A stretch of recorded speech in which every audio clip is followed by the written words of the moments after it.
It's me, Vicky Marie. Finally, good morning, good afternoon, or good evening, wherever you are in this crazy world we're living in. So, I am based in mainland Spain. It is a beautiful day. It is 8:43 a.m. in the morning, and I'm finally going to be talking about this really crazy case of Shaun Combs or PJ Diddy or whatever we want to call him. And I haven't covered this at all really so far, and I don't think I'm going to cover it daily. But I just thought I'd have there's been 2 weeks of this trial, and I thought I would just have a recap over everything. I did a poll and 37% of you wanted me to talk about this case. So I'm talking about it. I tried to do it yesterday. I had to reschedule so many times for reasons that I won't bore you with. Anyway, here I am. I've had to come on a bit earlier this morning because thing is, my recording studio is my living room. So when things are going on, like with the number one son or bringing friends home who are too drunk to go home, or, everything turns into a bit of a chaos. Also, I'm still on the sort of tail end of this cough and cold or whatever I've had. So anyway, here I am. And we're going to talk about this crazy case. And I mean, it really is crazy, isn't it? I mean, talk about crazy. The things that are coming out, you just think, oh my God. I'm not approved by any means, but just a burqa, wearing a burqa and nothing else. That's one of the things that has come out that apparently this man likes to do. Very strange guy. I mean, he is a strange guy. And poor Cassie, who got involved with him, Cassie Ventura. And I say poor Cassie, but Cassie was a grown adult. She went along with a lot of these things. But that's sort of one of the questions, isn't it? Did she go along with it because she actually wanted to go along with it? Or was it the power that he held? I mean, he definitely had the power in the relationship. He's a lot older than her. He's a multi-millionaire. Where's he made his money? I mean, it's very suspect, isn't it? I mean, he's got so much money. And you just think, why do these people that have got so much money, he spent most of his on baby oil? It feels like, why did he not, why don't they do something good? I mean, he probably has done good things as well. I don't know. But the thing is, whatever happens in this trial, whether this man is found guilty or not, he will always be remembered as the man who loved baby oil, who got his partners to participate in these freak-offs, which this is a whole new addition to the dictionary, isn't it? Basically, it's an orgy, is it? Or a swinging party, but no, he had to have a special name for it, the freak-offs. He liked to, he's going to be remembered for dressing in a burqa and nothing else. He's going to be remembered for having a button mushroom, apparently. They call it something else in America. What did Nancy Grace call it? Let's have a look. It was quite funny, but she's made a big deal of it. So it's embarrassing, isn't it? The whole thing is his whole personal life laid bare. So whatever happens in this trial, whether he's found guilty or not found guilty, he will always be remembered for these things. His reputation is like, and these things matter to people like this. Tootsie Roll. That's it, Tootsie Roll. Nancy Grace says she's lost her appetite because of him being referred to as a Tootsie Roll candy. So, yeah, we, on this channel, we call it a button mushroom. But yeah, so one of his ex-partners has sort of been taking the mickey out of him like that. And, a man like this, he's all ego, isn't he? So that won't go down well, will it? But anyway, there you go. We're going to talk very briefly about all those things. I'm not going to go into minute detail about this trial. It's like you couldn't make it up, could you? Crazy. And one thing I do feel with Diddy and Diddy, see, I can't, Diddy Mushroom, that's all I can think of now. Diddy Mushroom, Tootsie Roll Diddy Mushroom. I think that Diddy or Shaun, let's call him Shaun, I think he likely is gay, but rather than bisexual. But for a man like him who builds his image on this bad boy image, he probably couldn't come out to be gay. So instead, he sort of compensate by having all these different women, bringing men into the bedroom. That's his way of vicariously, using a woman to, but really he's a big, big man sort of thing. Oh, no, not gay. No, no, no. That's just how I feel about this guy, that he probably is gay. Doesn't like to admit that because it's bad for his image. His big, bad rapper image, I don't know. But yeah, it's all a very funny situation. And then apparently Cassie was quite easy to manipulate.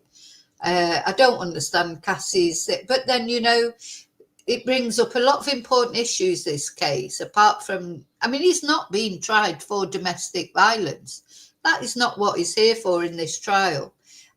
So what's he been charged with? Racketeering, sex trafficking, and transportation to engage in prostitution. These are federal charges, and he could be sentenced to life in prison if he's convicted. And he has pled not guilty, and he's denied all allegations about him. So despite the fact he's actually not on trial for domestic violence, that these kind of things have come up. He did, I think it's with that, well, there's the videotape for a start of him abusing Cassie in the hotel, like, hitting her, kicking her, etc., dragging her through the hotel. Just the fact he dragged her back to the hotel room, that is kidnap in itself. But that's not what he's being charged for. Anyway, before I get into it properly, thank you so much for liking, for subscribing, for watching. Don't forget to press the like button. Please subscribe to get updates on this case and all the others that we're covering. A special thank you, of course, to my members and anyone who's bought me a Ko-fi, sent me a super sticker, sent me a nice email, left me a nice message, PayPal me, etc. So your support for my channel means a lot. So now I'm going to say hello to you lurkers. Some of you don't mind the word lurker. I know some of you do, but I'm trying to think. Voyeurs, somebody suggested, but that sounds even worse at this moment, discussing this trial. So maybe we should not say voyeurs, because that's definitely what Diddy is, a voyeur, because he liked to watch Cassie getting it on with lots of other people. So he's definitely a voyeur. But yeah, I'm still thinking, but I quite like lurkers. I'm a lurker. It's nothing, it's no insult. Lurking just means watching but not chatting. So hello to you lurkers. Hi to replay crew. Hi to, well, I'm going to say hi to those who are not lurkers and are brave enough to come into the chat. And so remember, in the chat, say whatever you like, as long as it's not disrespectful or attacking anybody else. Just be aware of your comments that you make, as most of you are. Thank you. Okay, let's have a look. So, hi, Admit. Admit's probably not here, but she was just going to bed at 4:17. Hi, Jean. Hi, Angel. Yes, apparently another. Yeah, we can't get away from the mushrooms, can we? There's mushrooms in every case, because, of course, the big case that we're covering as well at the moment is the mushroom murder trial. That starts again on Monday. That's got to be approaching the end. So we just can't get away from mushrooms, can we? There's mushrooms everywhere you look, isn't there?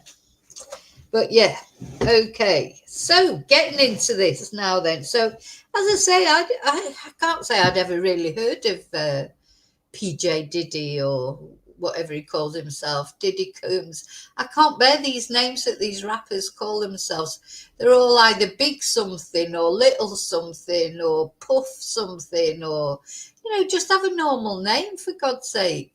The only one that I can bear is Eminem. At least he's got half normal name.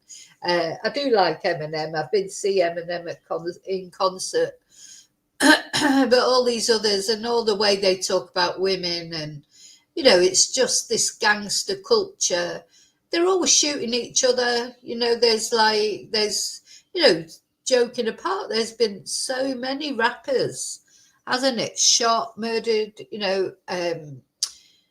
It's like getting famous, or like someone like Diddy who's got everything. Except for not a mushroom. I'm sure you can buy that. You can improve that these days with surgery. I don't know. I'm surprised he hasn't done all that, mate. Oh, God. Oh, it just doesn't even bear thinking about. Yeah, all that money, and you don't do anything positive with it. You use it to buy drugs, buy baby oil. Get escorts in, and all the constructive things you could do with that money. It's like I just don't get it. What's the point in having money if you can't use it to help other people? That's the way it look. Do something positive with it. Yeah, just sort of defeats me. But there you go. I'm old. Mind you, Diddy's not that young either. He's in his 50s. He's not a young kid anymore. Or anyway, he was like the toast of sort of Hollywood, wasn't he? He'd have these white parties. Not every party Diddy has is an SEX party. I watched a really good interview. In fact, I'm going to show you. So Piers Morgan interviewed this other guy, didn't he? This is a very good interview that I would suggest if you're interested in this case at all. Again, look, he's called Big Homie. I mean, Big Homie. Why? What's wrong with sort of Mark or, Colin? Something. No, maybe I can see that. But Big Homie, just ridiculous. Ridiculous. In my opinion, just sounds ridiculous. Anyway, he did a very good interview with Piers Morgan, where he's talking about Diddy, and he believes this guy does believe, that Diddy is guilty, but also he believes that he is a danger, that people disappear, people die mysteriously or disappear mysteriously. He's talking about some of the witnesses that have supposedly disappeared. He has 24-hour security in case something happens, someone tries to do something to him. Now, one thing that has come out in the trial is that Diddy is not above car bombs and, entering people's. The thing is, when you've got that much money, there's not much you can't do, really, if you decide to do it. Isn't that right? So much money, an absolutely obscene amount of money.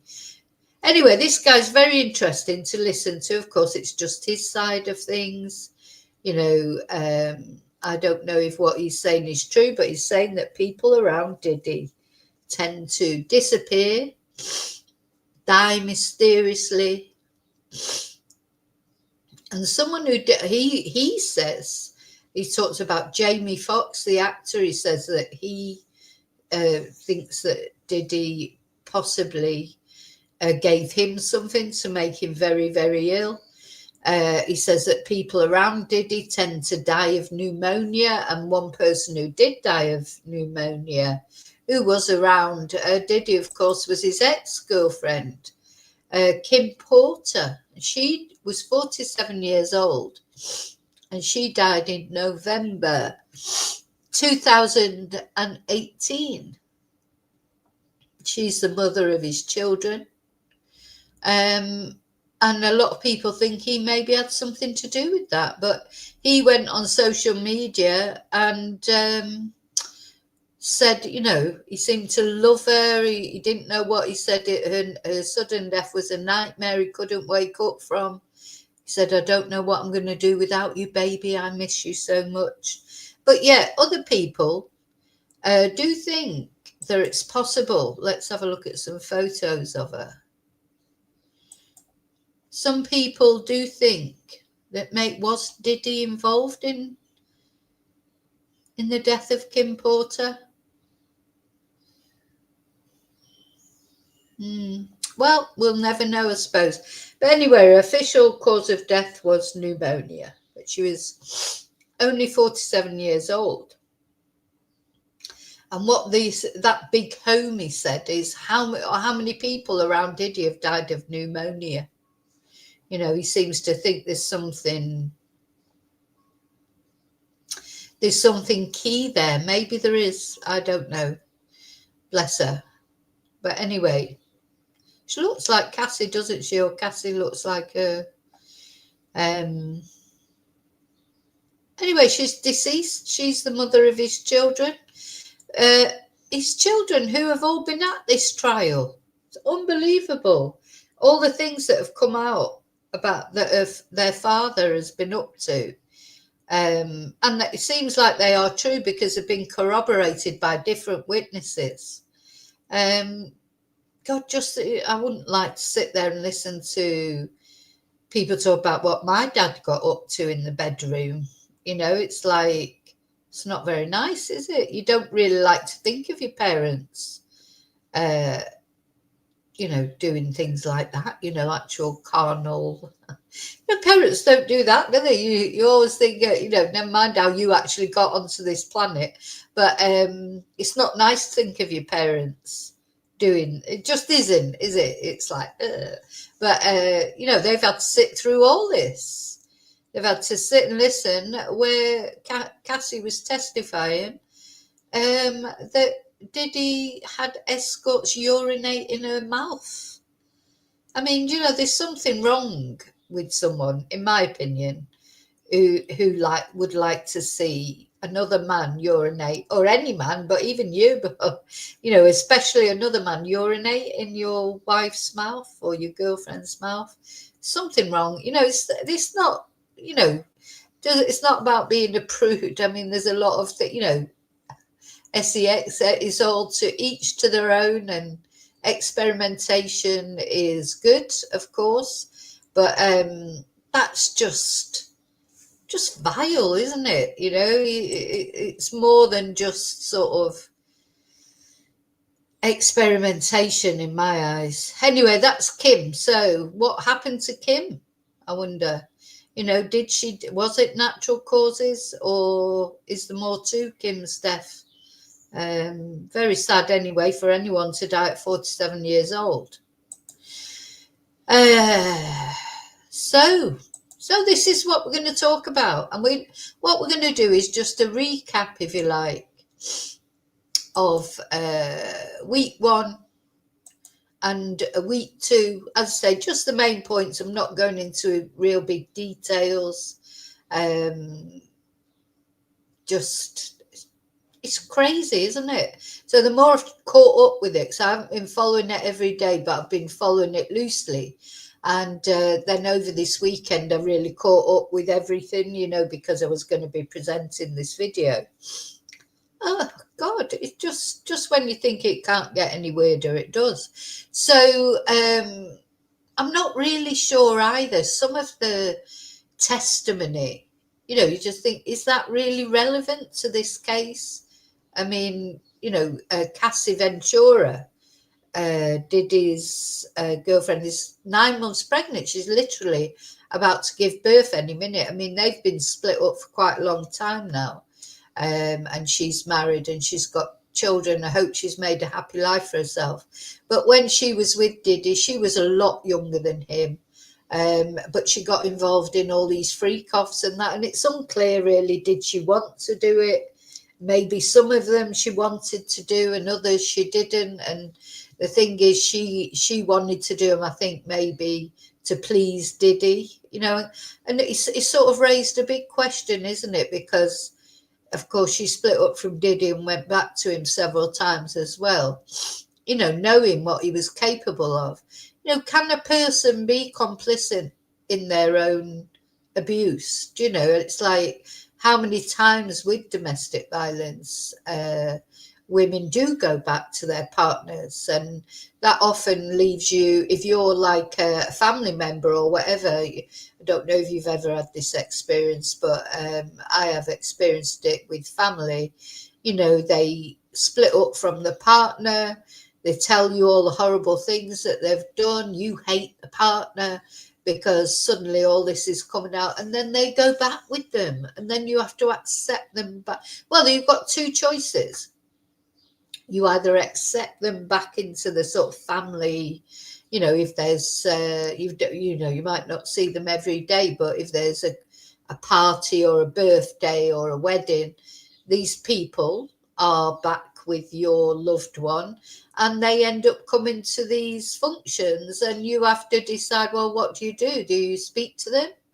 This person's forgiven them, but unfortunately you've been told everything this person did, this abusive partner did, while they were split up. Your loved one has told you all the nitty gritty. So it's hard then, isn't it? They might forgive them and take them back, but it's hard for you to sort of then suddenly have to be even polite to them when what you want to do is knock them out, you know, because of what they've done to your loved one. It's very difficult. But, you know, this does happen, doesn't it? It does happen. It happens a lot. So, you know, this is, I think, what they were trying to, when the defence cross-examined Cassie, they were trying to put this argument, weren't they, that, well, she was a grown adult, she participated willingly, blah, de, blah, de, blah. So it brings up a lot of important questions. Can a domestic abuse victim ever be complicit in their own abuse? I mean, or is it just that they get to such a point that they can't sort of resist, or they don't, you know, because coercive control, when someone controls you that much. But did Diddy control Cassie that much, or, you know, was she a willing participant? Anyway, you know, it's a moot point, isn't it? And some would say one way or another, or maybe a mixture of both. But I think definitely at the end of the day, Diddy had the control in the relationship. He was a lot older than Cassie, had a lot more money than Cassie. He was saying that he would give her a record deal and this, that, and the other. So these are the elements of coercive control, aren't they? So even if Cassie did participate, did she participate? Would it be willingly, or was it more, you know, because she was sort of, I don't know, emotionally blackmailed into it? So yeah, it's that in itself. But this is not what Diddy's on trial for. So let's get to what he's, well, I read out to you what he's actually been charged with. Let's have a little recap of week one.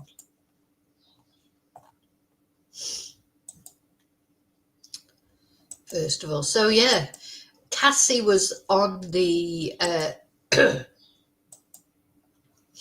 Cassie was on the stand for virtually 2 days. You know, virtually 2 days, and Cassie is, as I say, literally 9 months pregnant, and it looks like she's just about to give birth any minute, really.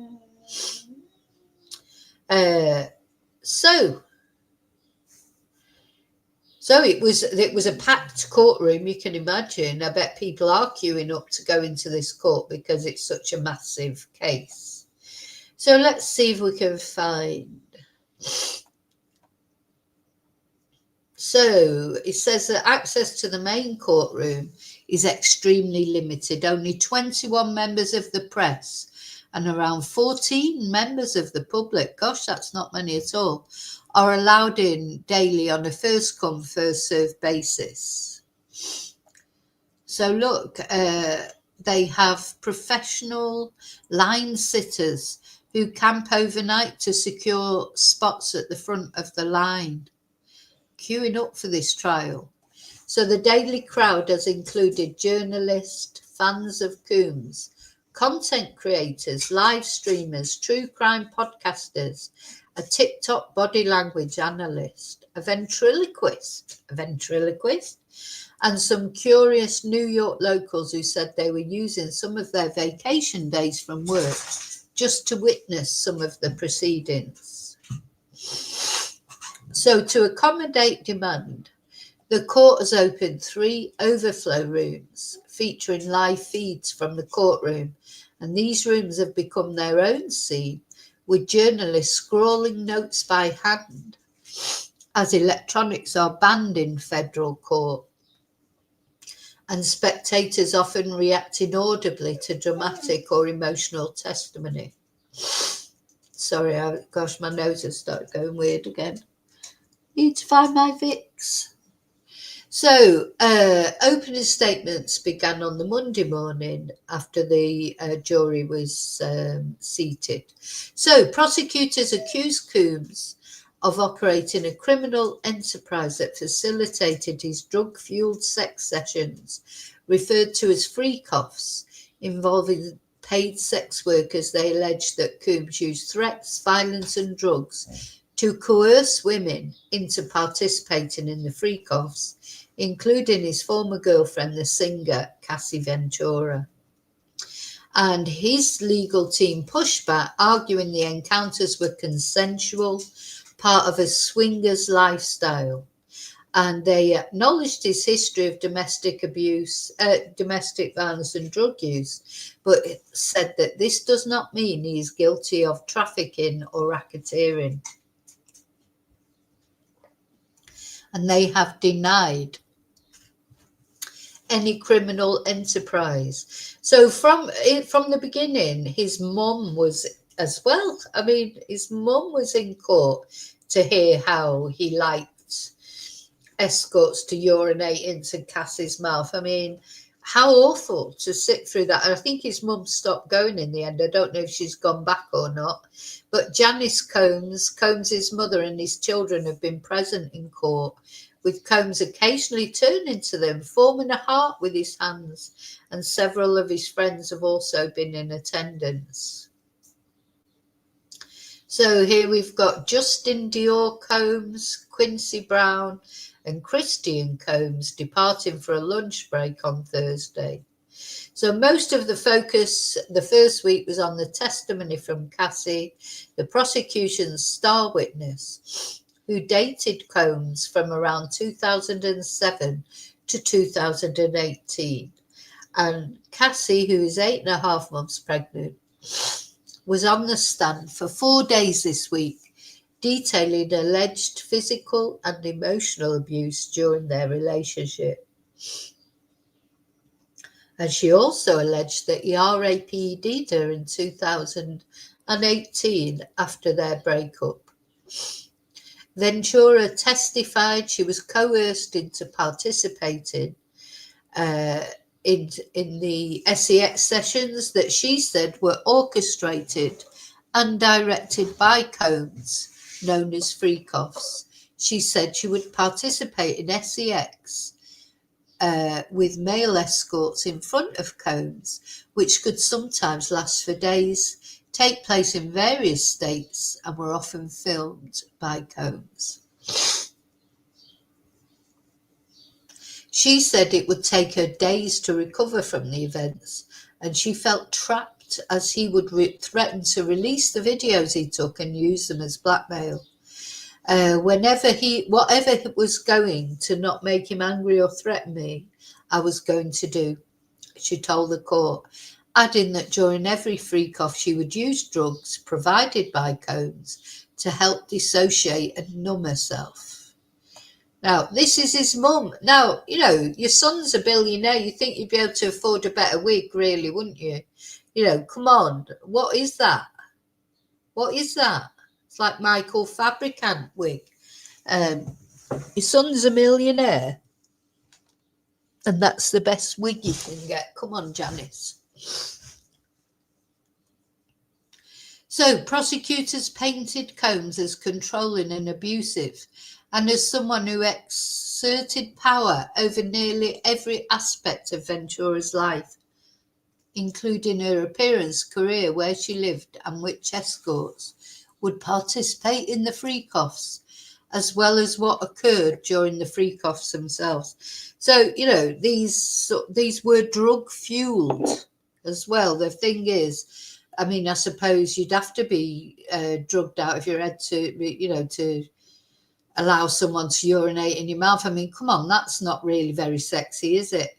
So, you know, experimentation's one thing, but that's just revolting, to be honest. So, yeah. So, Janice, come on, you need a new wig.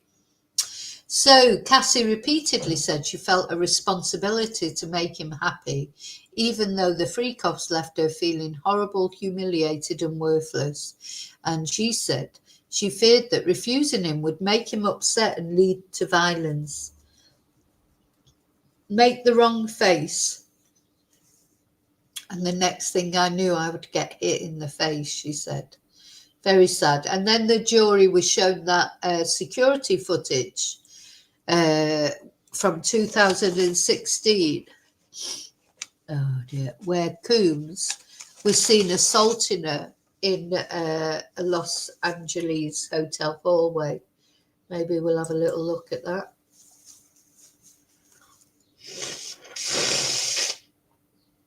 Oh no, I thought the video would be just there, but it's not. So she added that Combs's staff would sometimes take her belongings when he was angry at her. And during some of these encounters, Combs or an escort would urinate on her at his request. Throughout the testimony, Cassie periodically teared up and dabbed her eyes with a tissue. She's also often placed her hand on her pregnant midriff, sometimes rubbing it gently. I mean, awful, isn't it, for her as well to, you know, knowing the whole world is listening to that testimony about what happened to her. You know, it's just awful, I think, for her as well. The humiliation of knowing the whole world knows about it. So on Thursday, she broke down in tears about going to rehab and trauma therapy several years after their relationship ended, and she also revealed she had thoughts of self-deletion. Now she is married now and she's got children and of course expecting another one. Seems like she has sorted her life out. I hope so. Bless her. I hope she has. She escaped from him and I hope she's happy. So on the Thursday of the first week, cross-examination on her began, during which defence attorneys for Combs tried to undermine her credibility and depict her as willing and sometimes enthusiastic participant. And the defence presented dozens of texts and emails between the couple during their relationship, some of them explicit. In one, Ventura was telling Combs, "I'm always ready to freak off." And in another, she said, "I love our freak-offs when we both want it." But Cassie told the court they were just words at that point. The defence also discussed their drug use. She said they both had struggled with opiate addiction at various points and frequently used drugs such as ecstasy and ketamine.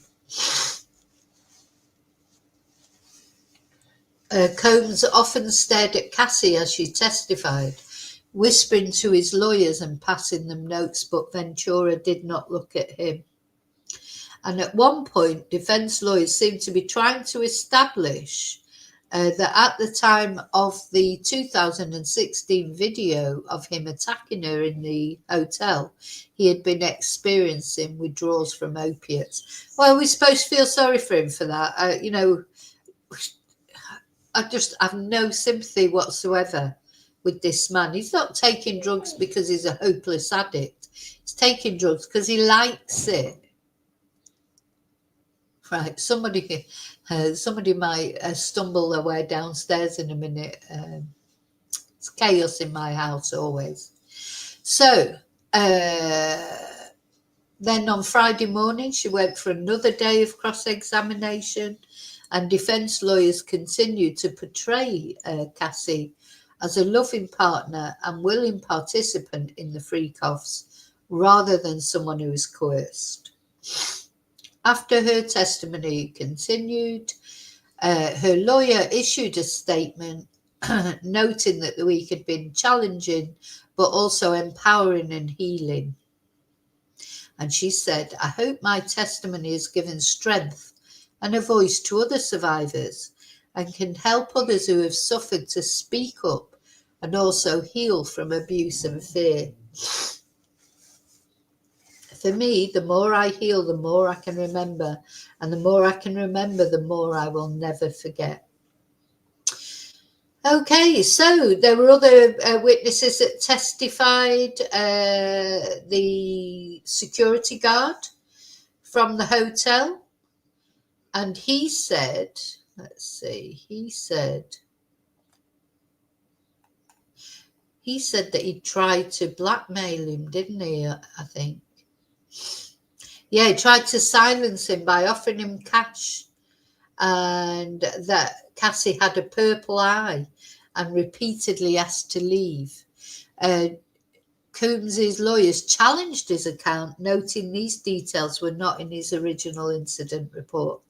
The other witness was Daniel Phillip, who said he was paid thousands of dollars multiple times to participate in the so-called freak-offs, and he testified that Combs would direct the encounters, and he witnessed Combs assaulting Cassie on 2 occasions, including once dragging her by the hair into a room where Philip heard screams, her saying sorry and what sounded like slapping.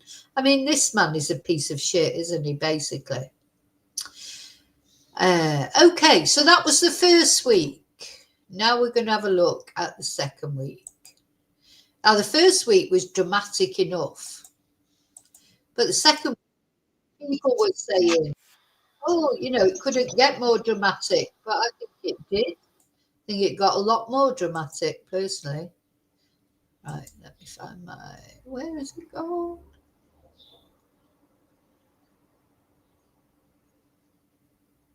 Fine. As usual, I've lost what I prepared. I always do. Anyway.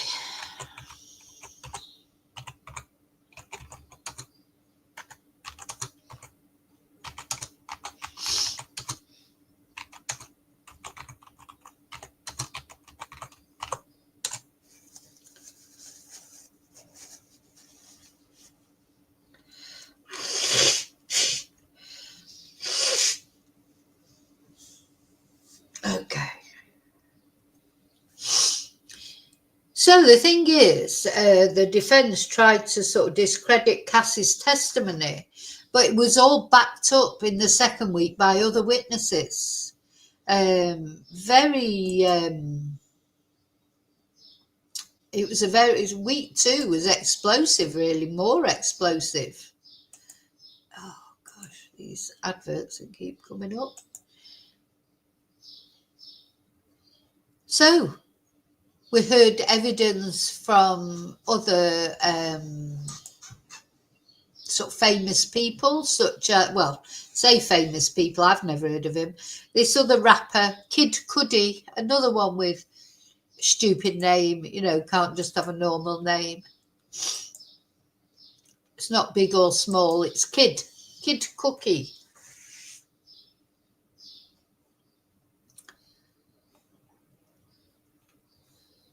Kid Cookie or Kid Cudi. Never heard of him. You know, I know that's probably my age group. I don't know, but I don't.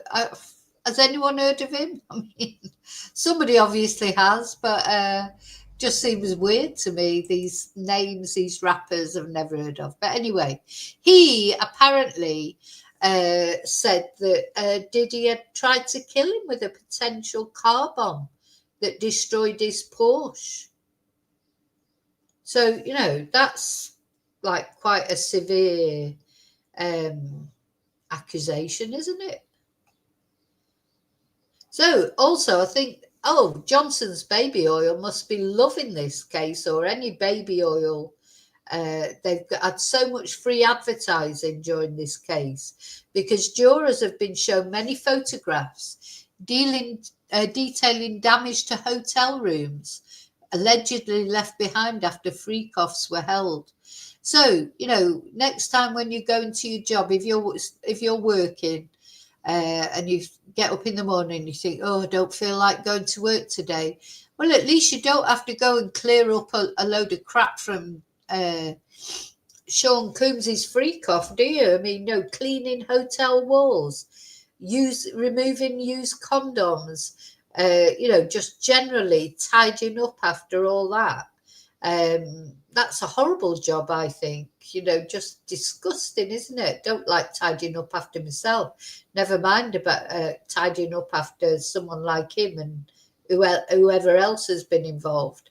Yeah, and had to buy these supplies in the first place. Make sure there was always a plentiful supply of baby lotion and what was it, Astroglide or something, lubricants, and oh god, listening to this case, reading about this case, as sort of, I think it's put me off SCX for life. Normally all these things that you think, SCX is a good thing, isn't it? People enjoy it. The whole point of this, it's enjoyable and fun. That's why people like doing it. But this trial has just managed to make me think, like, as it doesn't make you feel sexy, does it? Does it? You don't think afterwards, oh, I know what I just fancy. You think, like, God, it just, horrible. Just made SEX seem like disgusting and nasty.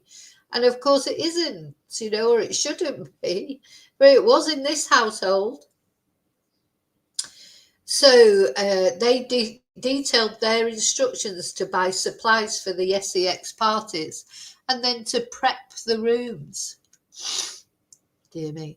So federal agents testified to items found during a raid of Coombs's Florida mansion, which included 2 AR-15 rifles, brand new high heels in boxes, and tubs of baby oil and Astroglide. So Astroglide, everybody knows where it is now. Probably a lot of people didn't even know where it was before. I bet their sales have gone up. Or maybe they've gone down because of the bad association. I don't know. But yeah, sales of baby oil and Astroglide will have either gone like through the roof, or maybe now everyone's like, no. And the thing is, that combination, it's lucky that nobody was shot or killed, really, because a combination of guns, drugs, wild parties, and being out of control, it's just a perfect storm, isn't it? It's just a recipe for disaster, and I'm sure these things take place all over Hollywood, wouldn't they? It's people would say, no, it's nothing any different to what happened at the Playboy Mansion or whatever. Yeah, but a few bunny girls and that, they were murdered, and it reminds me a little bit of the Phil Spector incident. So don't know if you know about that, but he took a woman home, didn't he, Phil Spector, the music mogul, and ended up shooting her in a fit of drug-fueled sort of rage or whatever, murdered her. These are a recipe for disaster, aren't they? And I think Cassie, and I'm sure she does, she's lucky to be alive, really. She is lucky to be alive. And the thing is, and the escorts and people like that, because, they're nothing to this man. This man, he's the big I am, isn't he? He's Mr. Moneybags. He flashes his money around, buys people off. And if they won't be bought off, or he can't get any incriminating evidence against them, because that's the other thing he does, is blackmails them. If he can't do that, he'll disappear them. I mean, that guy that was interviewed, Big Homie, by Piers Morgan, he said that he doesn't think Diddy would think twice about disappearing somebody. And who knows? I mean, he's certainly got the power to do it, hasn't he? He's got the power and he's got the money to do it if he wants to. He's not a nice person, so you're not going to think, oh no, he wouldn't do it because he's a nice person. He is a nice person. He is a foul person. So, yeah.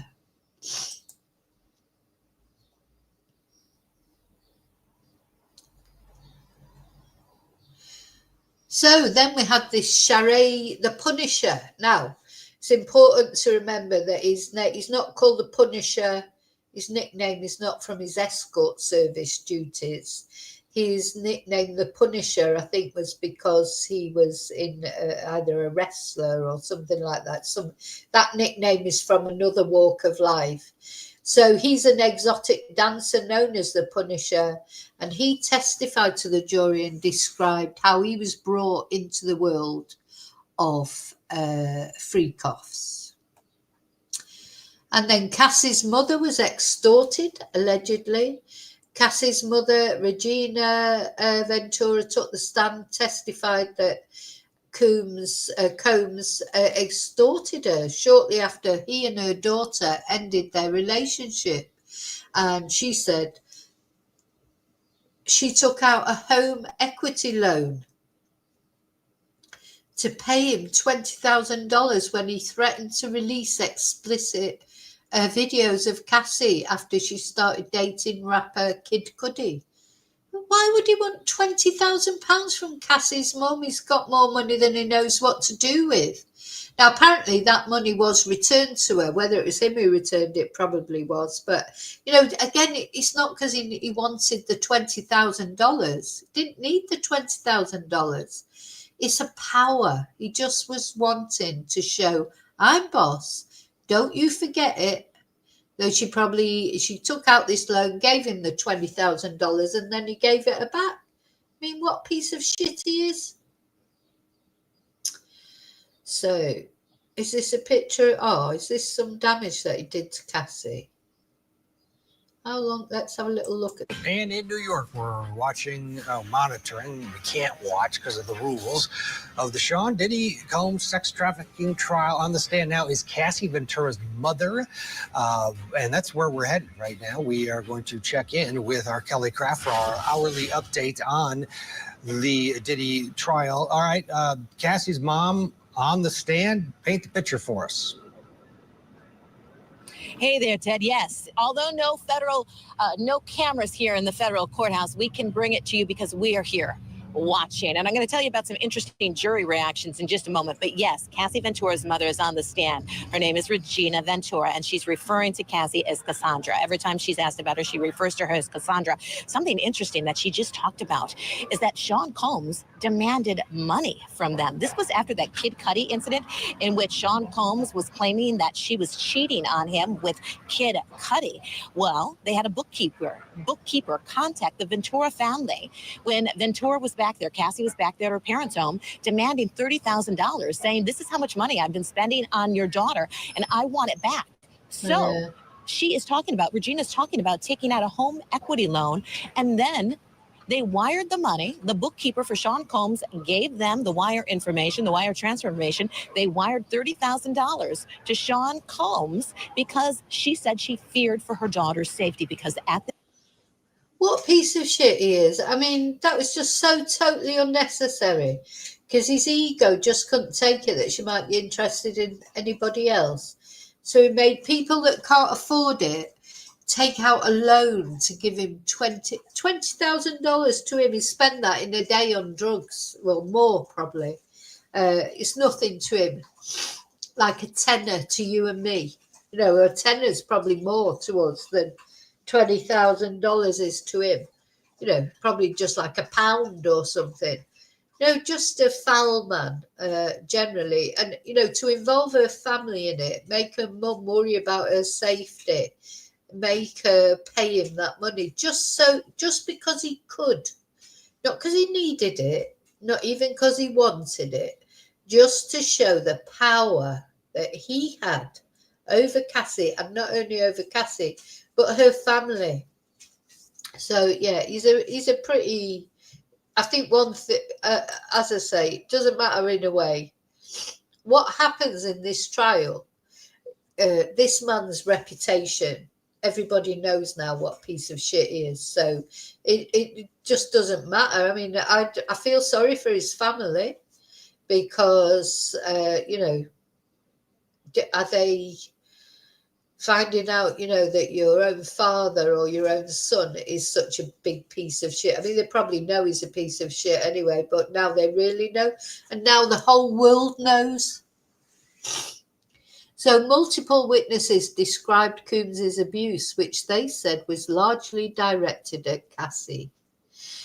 Dawn Richard, she was someone else who gave testimony. She described Cassie being beaten with a pan, and Cassie's childhood friend said she was paid $30,000 after Coombs boomeranged a wooden hanger at her head. So this is what he do, isn't it? If he do whatever he wants, and then Mr. Moneybags throwing out money to pay people off. So he's asking Cassie's mum for $20,000, but he paid this woman $30,000 just to be quiet. One of Coombs's former assistants detailed one incident on board a private plane where he saw the music mogul standing over Cassie with a broken glass in his hand. Terrible.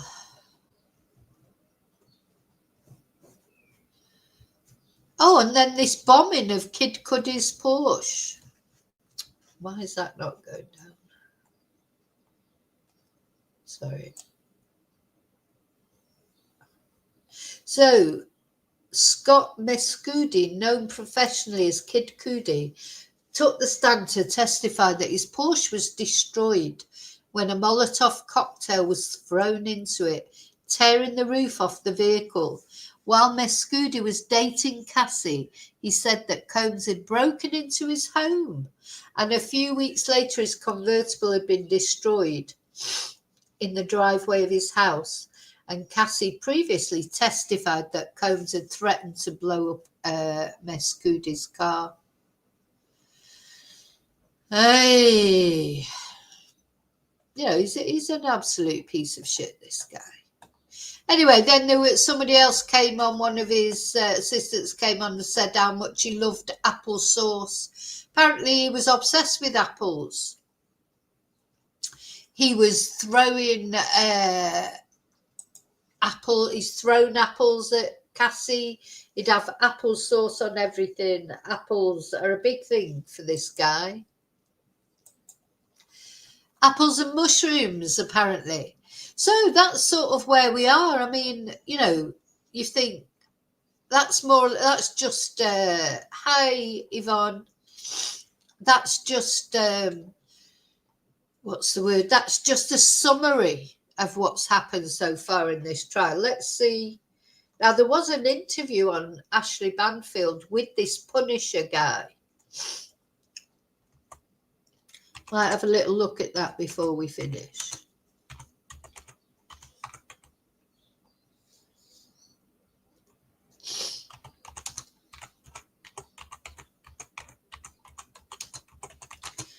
Because he was interesting to listen to.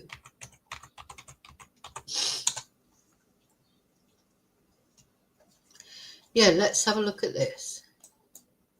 So this is News Nation, Ashley Banfield interviewing the Punisher, who's the sex worker, exotic dancer and sex worker. So apparently Diddy was obsessed. The people that he wanted to join in these freak-offs with Cassie were nearly always black and with massive mushrooms. So, you know, he's trying to make up for what he hasn't got, if you like, with other people. And as I say, I still think he's gay. It's just being gay would not suit his bad rapper lifestyle type thing. So I think you know, what he did was he sort of had sex vicariously through Cassie, just watching it and that. Oh, so apparently one time he turned up with just a burqa on, and then naked apart from a burqa. I mean, he's not right in the head, this guy, definitely. You know, they weren't loving. Thing is, these weren't like loving encounters. You know, it's not loving to get a guy to urinate in your wife's mouth. That's not about love, is it? That's about control. That's disgusting. You know, say love Cassie. You didn't love her. You love someone. You wouldn't want to see that. Why would you want to see that? It's just foul. He's a foul man. Literally is a foul man, I think. Anyway, let's see what this guy's got to say.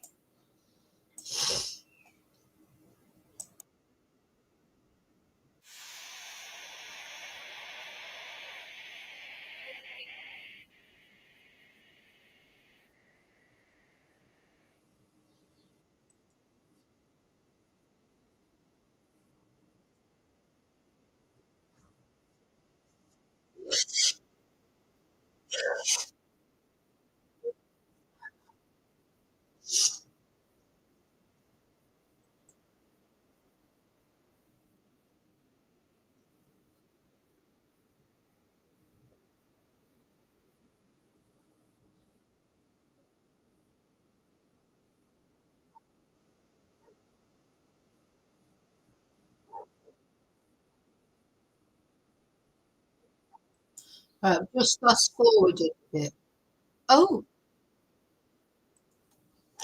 so this is the Punisher. Oh God. You know, sorry, just is that supposed to be sexy? I don't know. That's not. It doesn't look very sexy, does it? I mean, it just looks sweaty to me. To be honest, that'd be like those trousers and everything. I mean, is it just me or what? I don't know. Maybe, you know, come on. I mean, it's horrible. Anyway,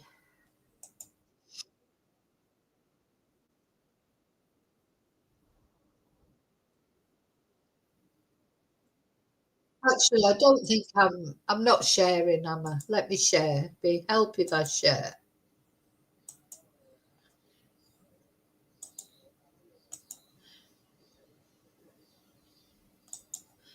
Yeah. Nearly forgot to share. Here we go. He never saw any cameras, he said. He didn't see any violence. And he said, although Cassie would sometimes wince or sigh at some of the sex directions that came from Diddy, he said it didn't seem as though Cassie was there against her will. Again, this is a prosecution witness, so that's kind of, you know, it's on the fence there. He does certainly corroborate the freak-offs and what happened in the freak-offs, but that whole business about, to him, he wasn't sure if Cassie was into it or not, but he did hear that she winced and that she sighed as Diddy gave a lot of those directions. By the way, the Punisher also said that he never saw Diddy take drugs, never saw that he seemed drunk or high, which is exactly what prosecutors are trying to show, that this was not just an out-of-control, you know, party of an enlisted megastar, but instead was a clear-eyed criminal enterprise. And I mentioned it off the top of the show. So come on, what do you think? Give me your opinion, all you women or men out there. I mean, just look at that and I just think that looks really sweaty.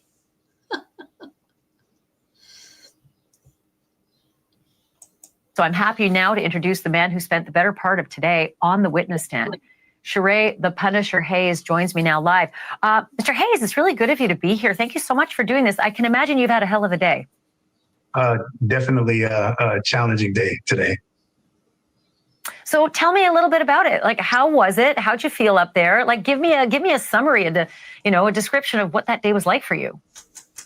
Well, it's very nerve-wracking. There's nothing you can do to really prepare yourself for that type of environment. Very tense scenario, very serious atmosphere, and I just kept a mind frame of from the time I've been contacted by investigators. It's just. So it must be quite scary to be an escort, I suppose, and you go into these scenarios and, You don't know what you're walking into, do you? And same for female escorts. Quite terrifying, really.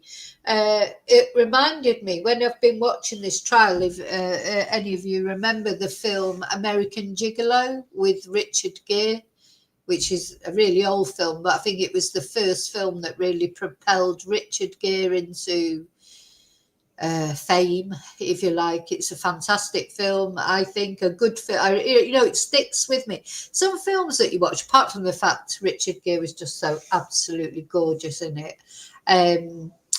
some films stick with you, don't they? Like, so from your youth or whatever, you watch a load of films, don't you? How many films have you watched over your lifetime?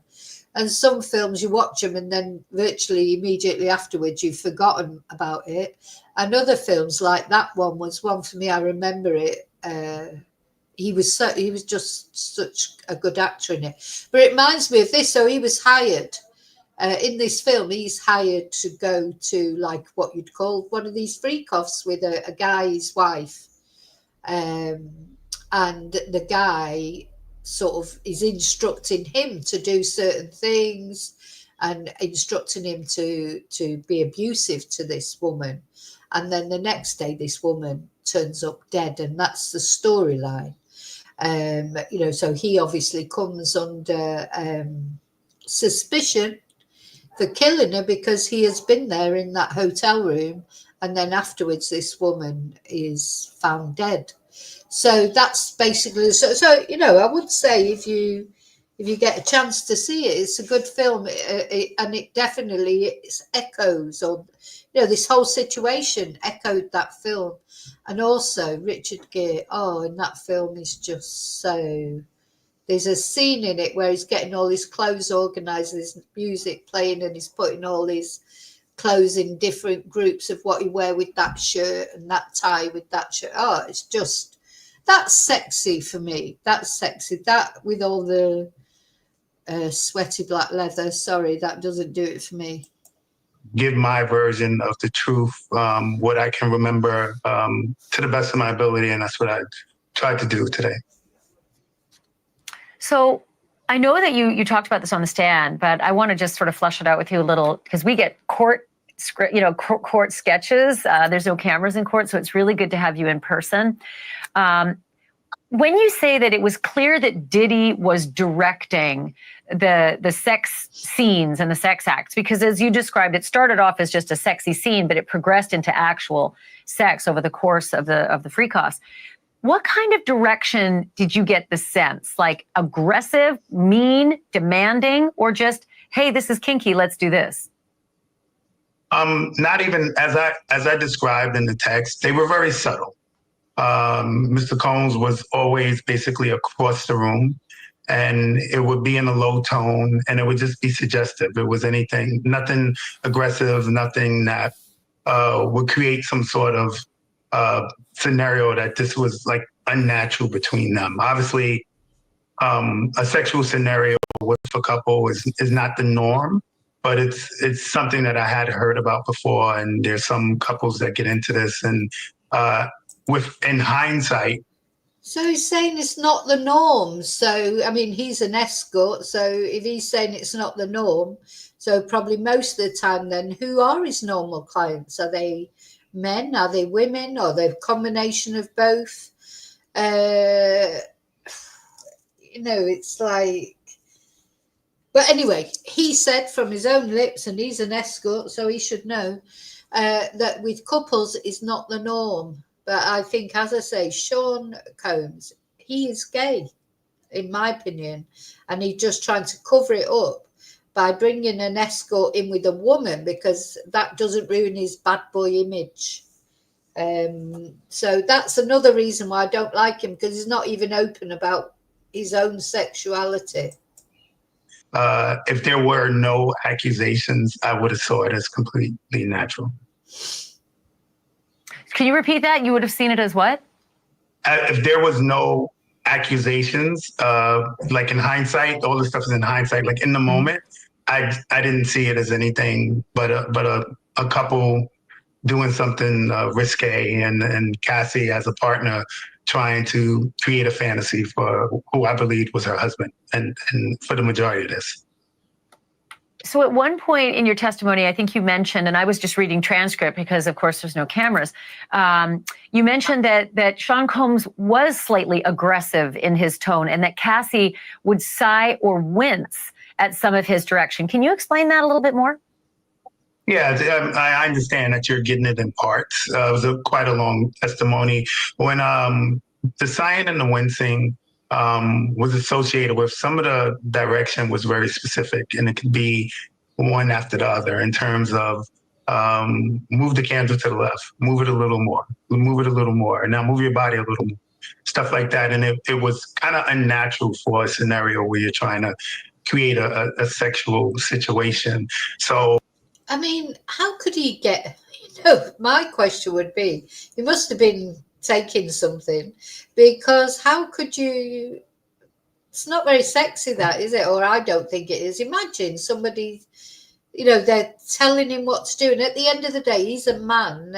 He's got to, he can't just lie there and pretend. He's got to maintain, a big button mushroom. He's got to maintain it, because that's part of the whole thing, isn't it? So he can't, he's not a passive role as the male role. So how did he manage to do it? That's just what I think. And I mean, you men out there, you tell me, do you think you could off when there's a guy there like watching, maybe in a burqa with nothing else on, and watching and telling you what to do? I mean, is that, would you be able to maintain your, what you were doing? Knowing you were being filmed as well. And, it's a wonder his big button mushroom didn't become a little button mushroom, like a Diddy button mushroom. So anyway, I suppose that's, he's a professional. He's a professional. I suppose that's why he is an escort, because he can keep it going. My understanding or my interpretation of it in the moment was frustration with the repeated directions. Frustration. So it felt to you when you were there like it was frustration, but it did not feel to you when you were there like she did not want to be in the situation she was in with you. It did not. The other question I have for you is, I think I read that this began in... And the thing is, it's a bit dodgy, this testimony, because he's not going to say, she's saying to him, it didn't feel like she didn't want to be there. Well, what's he going to say? Yeah, it felt like she didn't want to be there. But that's rape. Oh, sorry, that word that I'm not supposed to, R-A-P-E, isn't it? So he can't say that. He's not going to be able to stand there and say, oh, yeah, actually, it did feel like she was reluctant, because then that really, the next question is going to be, well, if you thought it was reluctant, why didn't you stop it?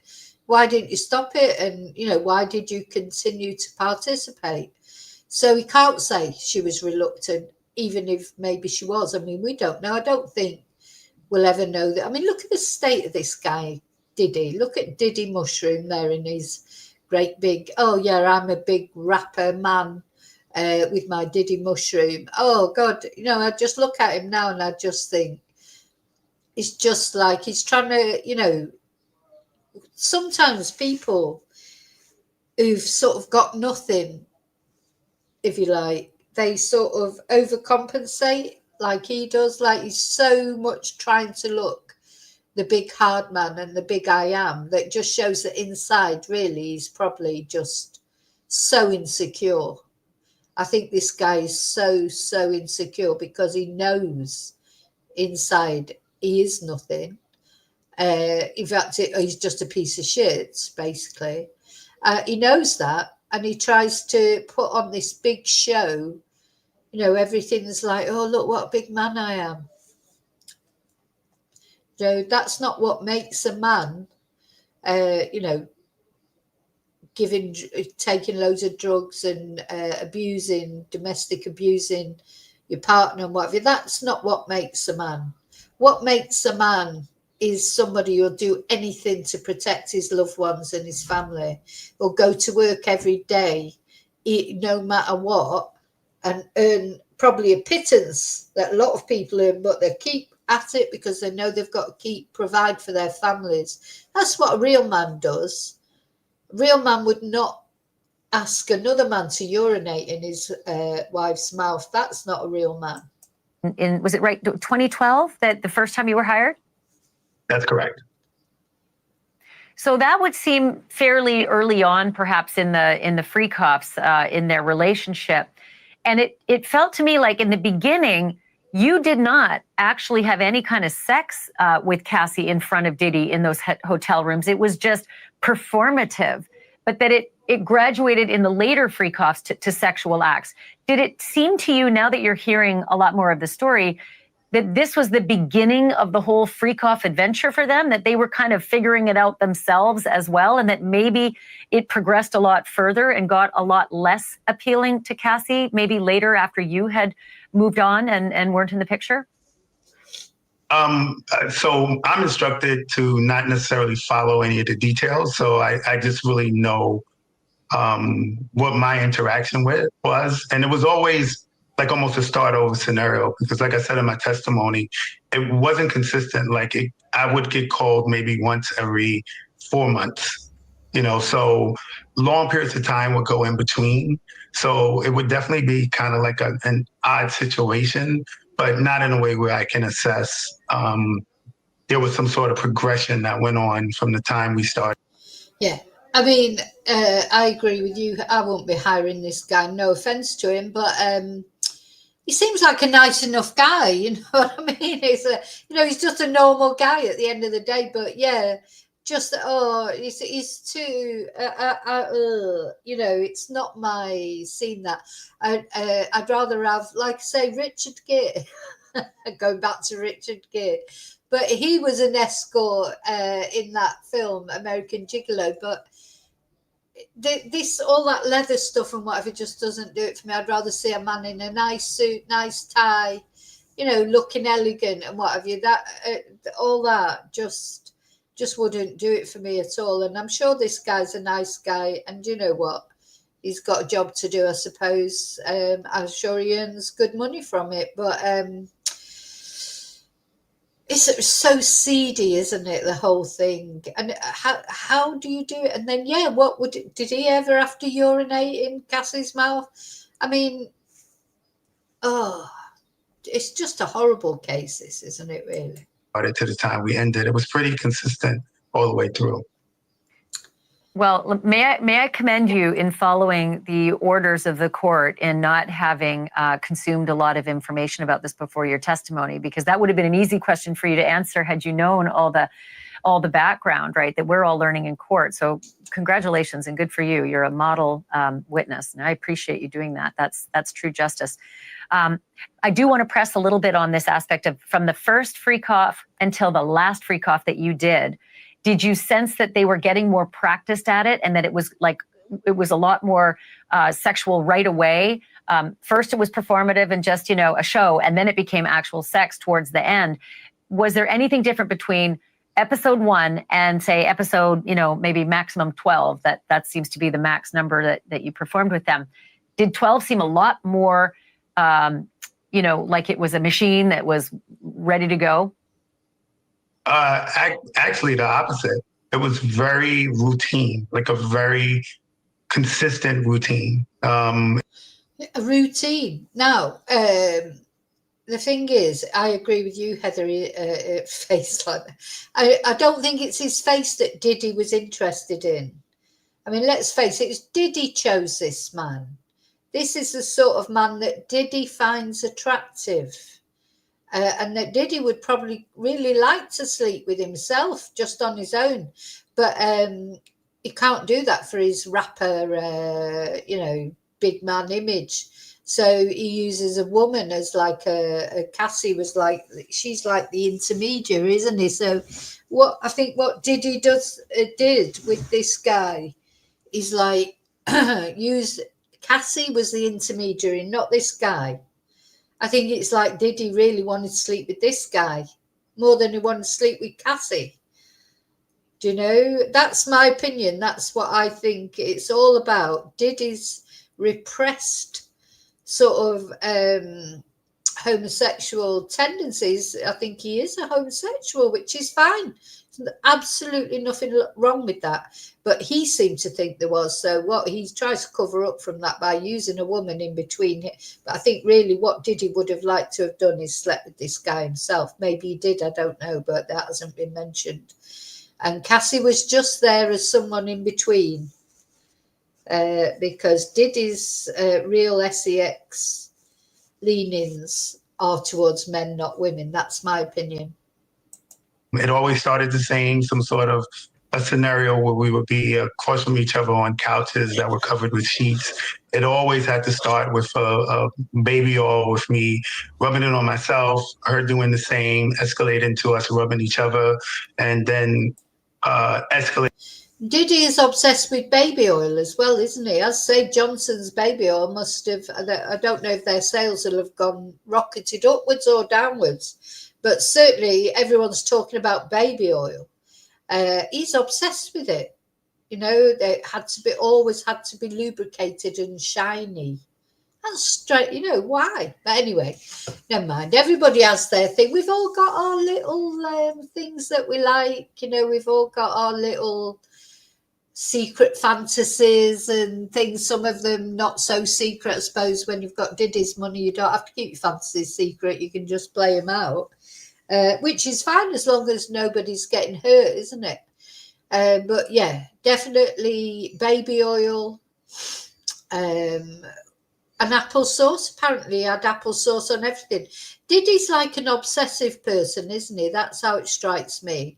And from what this guy is saying, he liked things done a certain way. So he's almost like OCD, isn't he, about these freak-offs? And he was saying it became like a routine. So maybe, you know, Diddy's got like this sort of OCD thing going on. They like things exactly right, exactly a certain way. You know, not just like free for all, was it, with Diddy? He had to organise everything, instruct everything, so that it happened in a certain way. Leading into small sex acts, leading into actual penetration. It's very methodical and pretty much the same. I can't say there was a different energy from start to finish. It pretty much stayed the course of whatever the criteria was from the first time going forward. And the first time was actually the only time there was an actual sexual interaction. And it was offered, as I said in my testimony, but I declined. So when he says the first time was the only time there was an actual sex interaction, I think what he means is that he was allowed to have a happy ending. I think that's what he means, because there was sex in every single one, but the actual of him having a happy ending, I think he's talking about. So one of the other escorts who had done some of the same things in these freak-offs that you were hired for said that at one point Shaun Combs was very violent with Cassie, and that he took her in the other room, and that he heard slapping and beating, and that when they came out, Diddy wanted them to continue and finish strong. That was his words, apparently, allegedly, finish strong. But that the male escort couldn't. He said, I had erectile dysfunction at that point because of what I'd gone through. And I know, like, you wrote a whole book called In Search of Freezer Meat about that, about erectile dysfunction and how difficult it can be. And I think you might have mentioned that it actually happened to you during one of your freak-offs with Diddy and Cassie, that you had the same kind of issue. Was it at all based on violence or aggression? No, it was not. It was not based on violence and aggression. I think for me, there was no true, at times, for me, I could not get into a place of intimate connection. There was always a discomfort with, obviously, a male partner just being present, period. And then, like I said, with the direction, the move to the left, the move to the right, to do this. Yeah. So, yeah, it must have feel uncomfortable, that. You know, I mean, at the end of the day, he might be an escort, but he's a human being. And, you know, as I was saying earlier, the male does not take a passive role, do they? You know, he's got to keep his button mushroom interested. And if his button mushroom loses interest, you know, any of you men out there, I'm sure you know, and women will know from your partners, you know, they have a mind of their own, these mushrooms, you know, they do. They don't always do what you want them to do, even in just normal sex situations with partners. You know, there's a lot of things that can affect. It's not something you can put on, is it, with as being a man? It's either participating willingly or it isn't. You know, you can't pretend that it is, put a splint on it or whatever. You know, it's just like, so he's saying there, isn't he, that he found it awkward at times with the Diddy is going back to what you were saying there. I'd say he is definitely homosexual, definitely, because most men would not want to see their wives being, you know, with another man. Certainly not see them, you know, urinating into their wife's mouth and stuff like that. I'm not saying that that's because he's homosexual. He's looking at like his focus is not Cassie in these freak-offs, in my opinion. His focus is the man. And the other thing that Cassie had said in that first week, and, you know, cover your ears if you don't want to hear gory details. I'll try and say them as politely as possible. But the other thing, he would like the escort to have a happy ending on Cassie, and then he would like go and sort of, you know, God, I don't even know how to put it so that you understand it without me being too graphic. But he would enjoy that happy ending, you know, like like it was applesauce, let's say, you know. So he had a lot of strange things. And actually, I've got a friend, she had a boyfriend like that who used to quite like be very enamoured of his own sort of happy endings. And he turned out to be gay in the end because, you know, of course, it means, you know, oh God, I'm going to get into trouble. But, you know, it's like, to me, Diddy's whole focus is on the men in these freak-offs, not on Cassie. He's got Cassie's there, can enjoy Cassie every day. They're having a relationship. He's bringing these men in because that's his way of getting his jollies off over the men. That's my opinion. To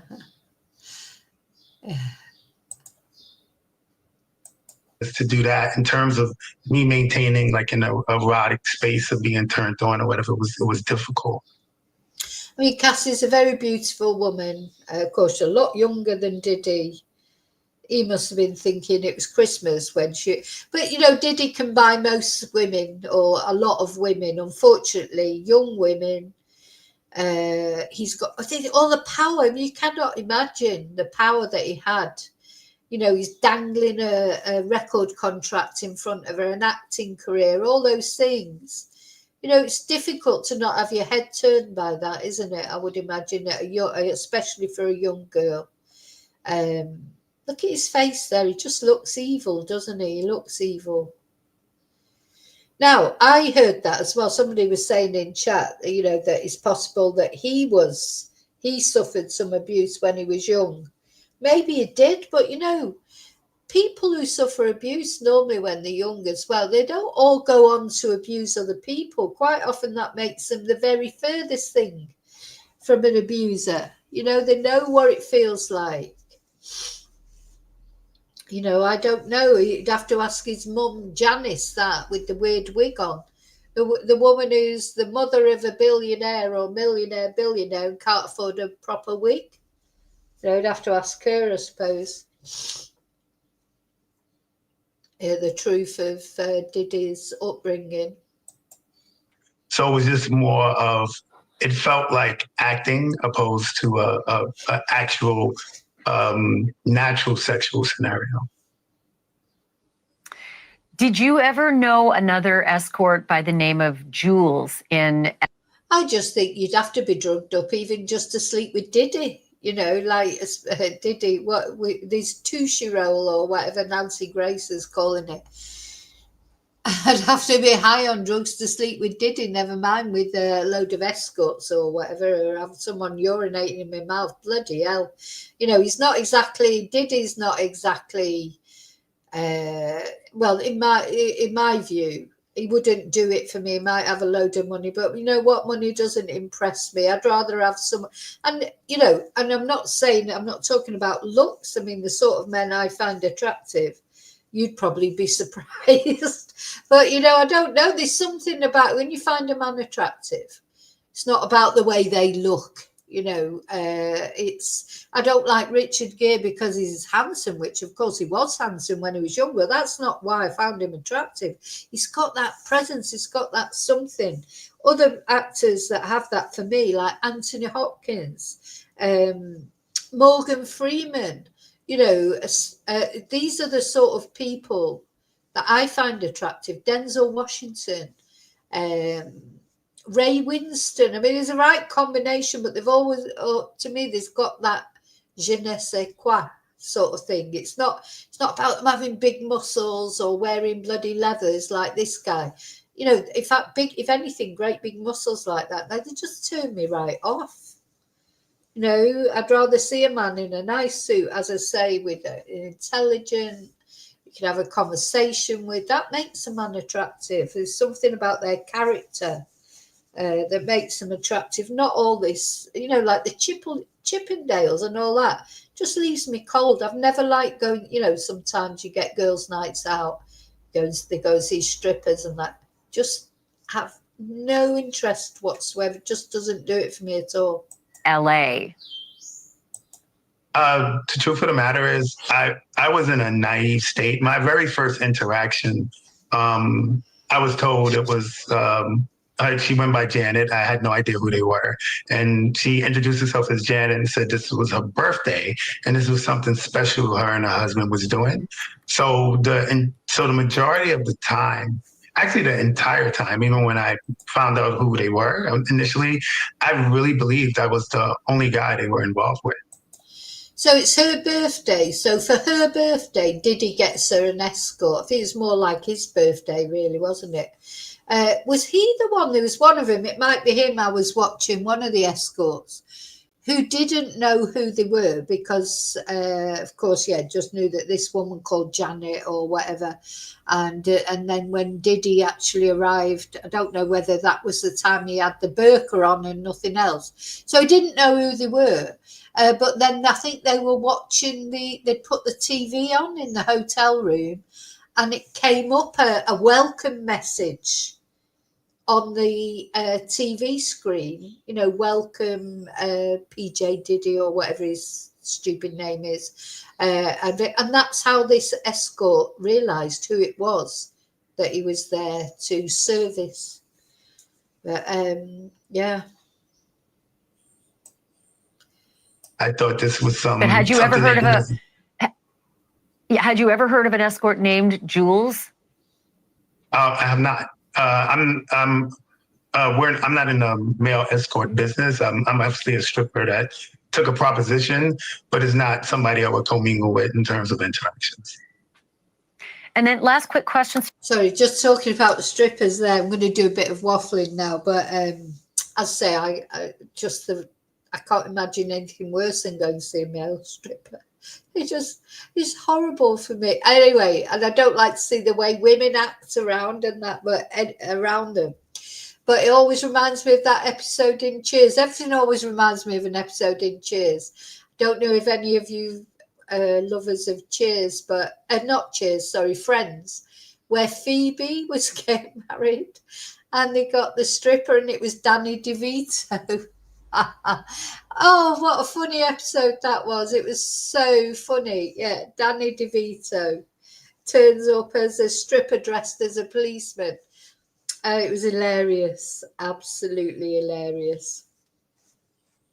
Now, nobody, because my friends, they know that I don't like things like that. So that would be my worst nightmare. But was it on my 50th birthday? A friend of mine did get, not a stripper, but like a guy in gold lame pants and a gold lame sort of Dickie Bow to come and sing me a nice song. He sang me a nice song, an Ed Sheeran song. That was lovely. That was lovely. But he wasn't a stripper. I mean, he was dressed provocatively. But it was lovely because when he came walking up, I was just like, oh my God. And I was ready to walk out there because that's the biggest nightmare for me, the thought of any male stripper giving me attention like that. Oh God, I was mortified. But he wasn't. He just came along, sang this lovely song. It was lovely, sang it to me, and it was nice. Yeah, I enjoyed that, but not strippers. Don't ever get me a stripper for my birthday, please. Sir, did they offer you, did the feds offer you immunity at all at any step of the way as they were, prepping you to be a witness for this trial? No, there was no talk of immunity of anything. From what I understood, I was not charged with any crime or there was any issue where I would need immunity in regards to this matter. Sheree Hayes, I can't thank you enough for being so forthcoming and candid and agreeing to talk to me on this program tonight. I really appreciate it. I also appreciate you walking into federal court and getting up on a witness stand and talking about stuff that's pretty uncomfortable. The justice system relies on witnesses being fair and truthful and doing what you did, no matter how hard it is. And it is real hard. So thank you so much. Oh, my pleasure. I appreciate you having me, and thank you so much. Can I ask you one quick question? Do you think Shaun Combs is guilty of sex trafficking and the crimes that he's actually accused of and racketeering? I mean, again, like I said, I really, this has been a... Well, that's a hell of a question, isn't it? I do feel a bit sorry for this guy. There he is, just doing his stripping, his escorting. I mean, he's not doing anybody any harm, is he? And now he's got dragged into this. Though he'll get his payday for it. I'm presuming he's being paid for this interview.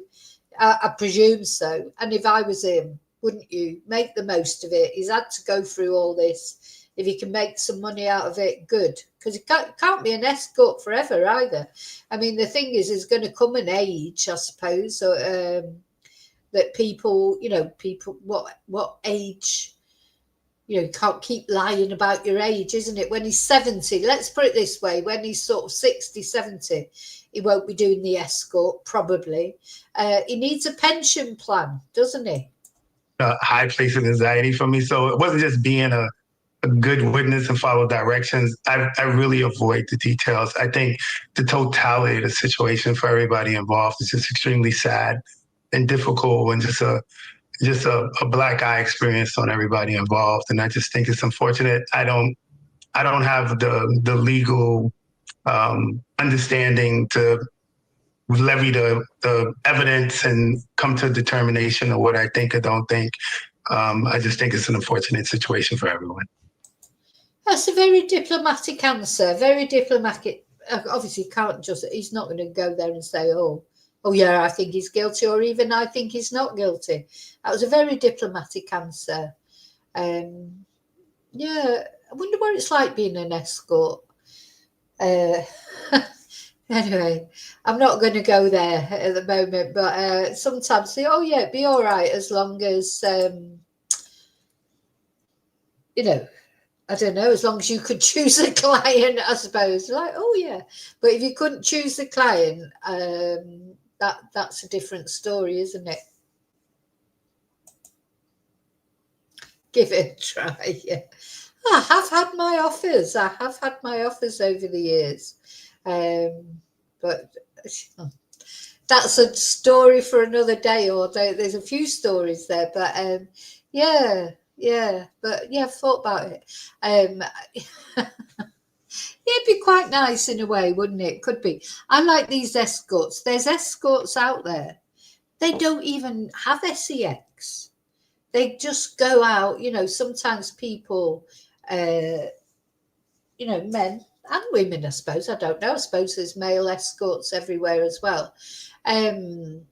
They just want some company for a night out, or they want to go to a function or whatever. They're not even escorts. Not all escorts actually end up having sex. Sometimes they get paid just for their company and sparkling whip, etc. So that sounds all right, doesn't it? That's all right. Take me out for a nice meal, nice chat, and get paid for it. Yeah, sounds good to me.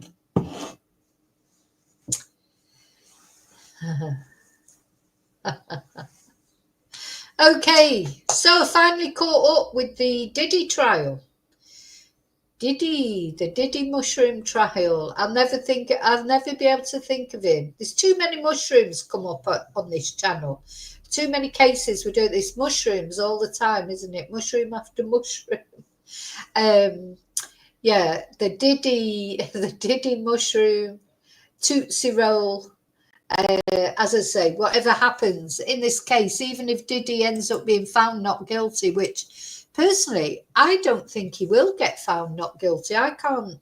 So far, the evidence seems, because I think the point is not that he had escorts, is it? It's that they took them from state to state. So that's human trafficking.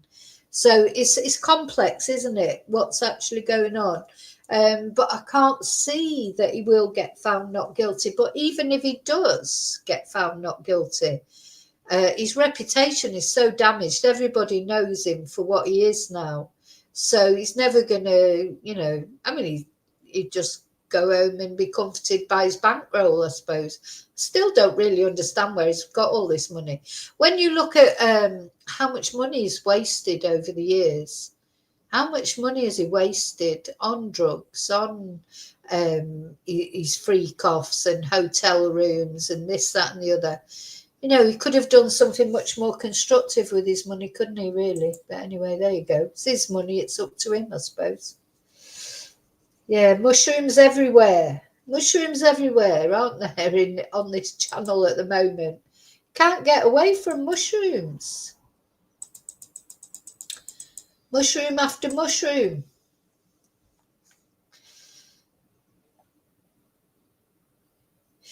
So, hi, Joanne. Sorry, I'm going now. I finally got through this. I've been trying to do this for hours, days, trying to just give an update on this, just because some people do. So I think what I might do is at the end of each week, just give a summary of what's happened that week, just because some people are interested. I'm interested to see what happens in the end. And of course, the whole, it is crazy, isn't it? It's just typical of this crazy world. We're always talking about the crazy world. I'm not sure if I'm doing Sunday service, Angel, because we've got visitors in the house. So it's a bit awkward. I'm hoping to be able. I will be doing some sort of a live at some point. So at some point, number one son will be going off to work, and I'll get the house back to myself. One of his friends has stayed over. He's absolutely blotto. So God knows what time they'll be. He could come down the stairs at any moment. Apparently, he's already fallen down the stairs coming into the house. So yeah, I'm not sure what's going on. Joanne, because it's been said that he's only got a tiny, what. So we've been calling him button mushroom. That's standard. The button mushroom, or a tootsie wedge. Not tootsie wedge. Tootsie roll. Nancy Grace has been talking about Diddy's tootsie roll. Timmy. Oh my God. Crazy. Yeah. So don't know. The answer to that is tootsie roll is a good expression, isn't it? Or a tootsie mushroom roll. Tootsie mushroom roll. Anyway, yeah, so poor Diddy mushroom tootsie roll.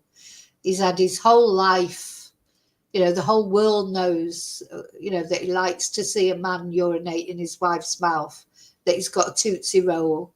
You know, all these proclivities, all these, you know, you wouldn't want all your fetishes, all your fantasies, you know, for the whole world to see, would you? You know, you would, especially when they're as dark as his fantasies are. But it is, so there you go. You reap what you sow, I suppose. It's like a bit of karma coming back to Tootsie Roll here, I think, for all the things he's done.